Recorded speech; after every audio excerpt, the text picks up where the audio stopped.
Je puis tout par celui qui me fortifie. Philippiens chapitre 4, verset 13. Philippiens chapitre 4, du verset 12 au verset 13. Je sais vivre dans la pauvreté, je sais vivre dans la richesse, toujours et partout. J'ai appris à être rassasié et avoir faim, à vivre avec beaucoup et avec peu. Je suis capable de tout cela grâce au Christ qui me rend fort. Ce verset, je sais vivre, est souvent cité dans le contexte de l'accomplissement. Je peux aller, accomplir ou réaliser tout ce que je veux parce que Dieu me rend fort. Mais ce n'est pas du tout le but. Ce verset parle de l'endurance. L'apôtre Paul dit, je peux tout supporter, j'ai une capacité illimitée de stress émotionnel. Pourquoi? À cause de Dieu qui me rend fort.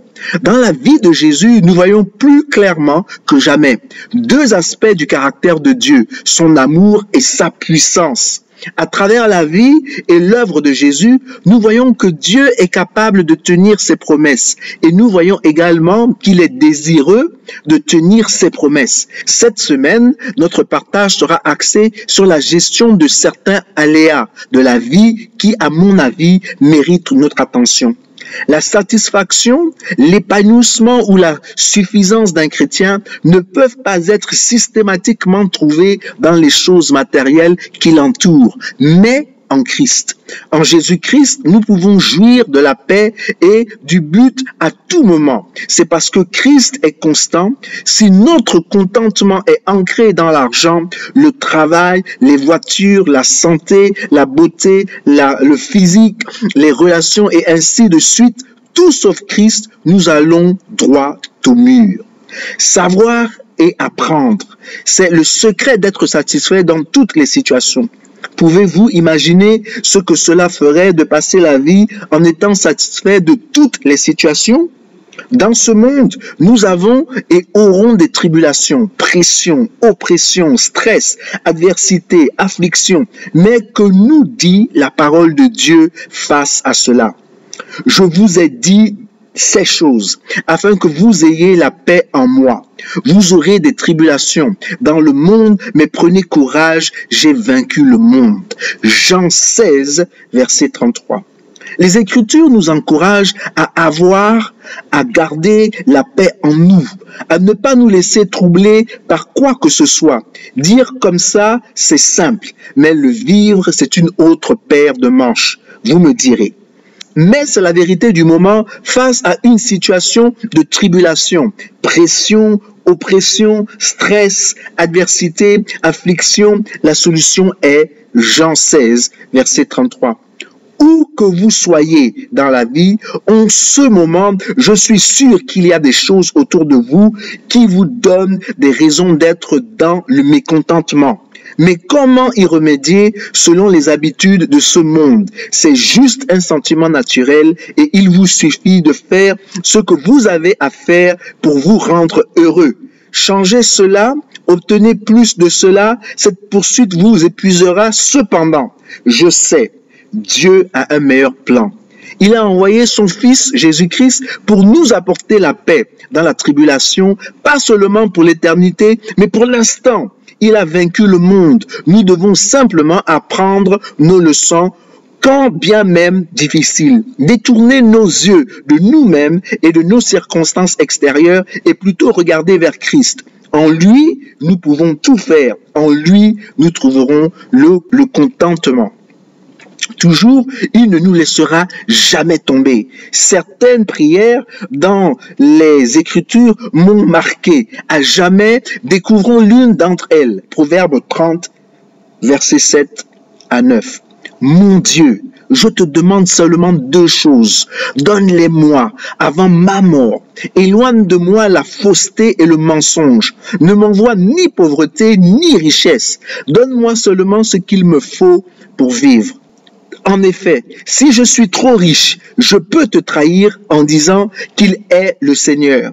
Et si je suis trop pauvre, je peux devenir un voleur. Alors je ne respecterai plus le nom de Dieu. C'est une prière très impressionnante. Elle renverse la logique humaine et elle rétablit l'équilibre sur cette question très sensible de la richesse et de la pauvreté.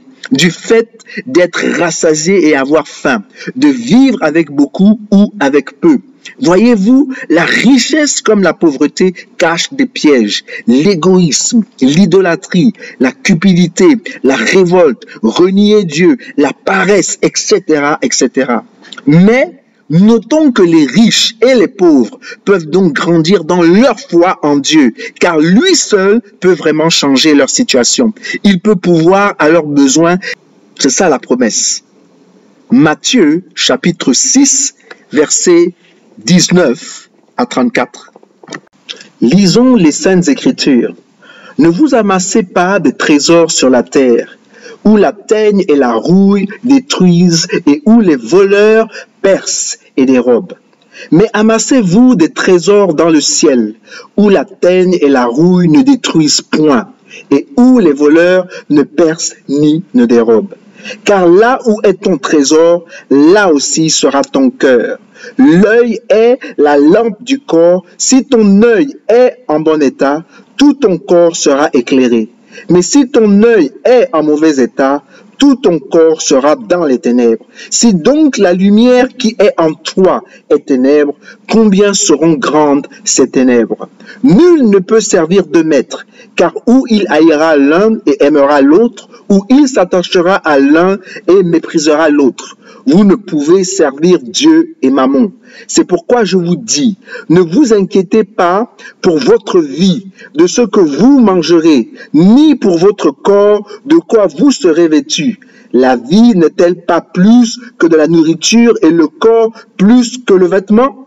Regardez les oiseaux du ciel. Ils ne sèment ni ne moissonnent, et ils n'amassent rien dans des greniers, et votre Père céleste les nourrit. Ne valez-vous pas beaucoup mieux plus qu'eux? Qui de vous, par ses inquiétudes, peut ajouter une coudée à la durée de sa vie? Et pourquoi vous inquiétez au sujet du vêtement? Considérez comment croissent les lys des champs, ils ne travaillent ni ne filent. Cependant, je vous dis que Salomon même, dans toute sa gloire, n'a pas été vêtu comme l'un d'eux. Si Dieu revêt ainsi l'herbe des champs, qui existe aujourd'hui et qui demain sera jeté au four, ne vous vêtira-t-il pas à plus forte raison, gens de peu de foi? Ne vous inquiétez donc point, et ne dites pas que mangerons-nous, que boirons-nous, de quoi serons-nous vêtus? Car toutes ces choses, ce sont les païens qui les recherchent. Votre Père céleste sait que vous en avez besoin. Cherchez premièrement le royaume et la justice de Dieu, et toutes ces choses vous seront données par-dessus. Ne vous inquiétez donc pas du lendemain, car le lendemain aura soin de lui-même. À chaque jour suffit sa peine. Philippiens chapitre 4 verset 19. Et mon Dieu pourvoira à tous vos besoins conformément à sa richesse avec gloire en Jésus-Christ. Quelqu'un qui est conscient des promesses de Dieu et qui met en pratique la parole de Dieu ne défaillera pas face aux aléas de la vie. La sagesse divine nous enseigne que Jésus-Christ est la meilleure source de richesse que puisse posséder un homme. 2 Corinthiens chapitre 8 verset 9. Car vous connaissez la grâce de notre Seigneur Jésus-Christ qui pour vous s'est fait pauvre de riche qu'il était afin que par sa pauvreté vous fussiez enrichis. 1 Samuel chapitre 2 verset 7. L'Éternel appauvrit et il enrichit, il abaisse et il élève. Prions. Seigneur, je ne sais pas quel est ton plan face aux problèmes auxquels je suis ou serai confronté. Mais je suis d'accord. Je t'obéirai quoi qu'il arrive. Je te fais toujours confiance. Seigneur, parce que je crois que tu m'aimes. Éternel Dieu, tu es capable de changer ma situation chaque fois que c'est dans mon meilleur intérêt. Que tu le fasses. Merci Seigneur. Amen. Que Dieu vous bénisse. À la prochaine.